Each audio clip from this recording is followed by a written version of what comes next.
Hi, I'm Lesley Logan. Welcome to my Pilates studio here in Los Angeles. We're continuing to dive deeply into each of the mat exercises in the order that they are so that you can really take your mat practice with you wherever you are in this world.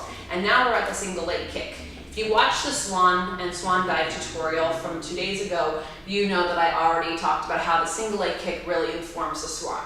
So if you are struggling with finding that same extension without dumping your lower back, I think you'll really learn how to find it here in the single leg kick.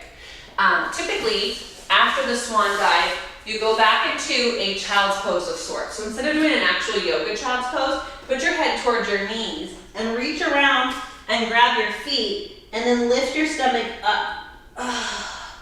And there's not a ton of weight on your head because you're pulling your stomach up so much, it's very light, but you'll actually get a stretch in your lower back, which is really nice. Then you can shoot yourself out and come onto your forearms.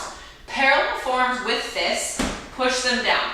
Now I always let people sink into their shoulders so they know what that feels like, and then they know what not to do. All right, so we're gonna push arms away. Now, the other thing that happens is we tend to dump in our lower backs. So in a perfect world, we would have our hip points down, but our stomach up.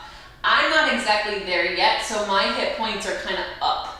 Otherwise, I dump in my lower back. So mine are up. I've even seen some really tight people here, and that's okay. Just make sure you have extension in your upper back. So you want to feel your low belly, and that comes from reaching your lower back long. I'm still in extension, I'm just not in hyperextension, okay, and sinking.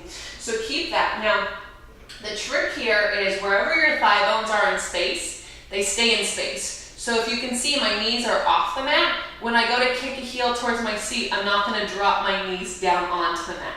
I'm actually going to just pick the foot up to my seat, kick 2 times, and then the other foot 2 times. When you get really good at this, you kick, and you switch past each other. That's hard because the thigh bones are kind of levitating while the stomach is levitating, and everything is working. You don't want to be kicking yourself forward. Kick, kick. You have to have so much stretch in your spine in one direction and in the other direction that your legs are free to kick. And you should feel this more in the hamstrings than the glutes. You may feel stretch in your thighs, especially in the beginning, but it's not about, that just is a byproduct of actually working your hamstrings and your glutes.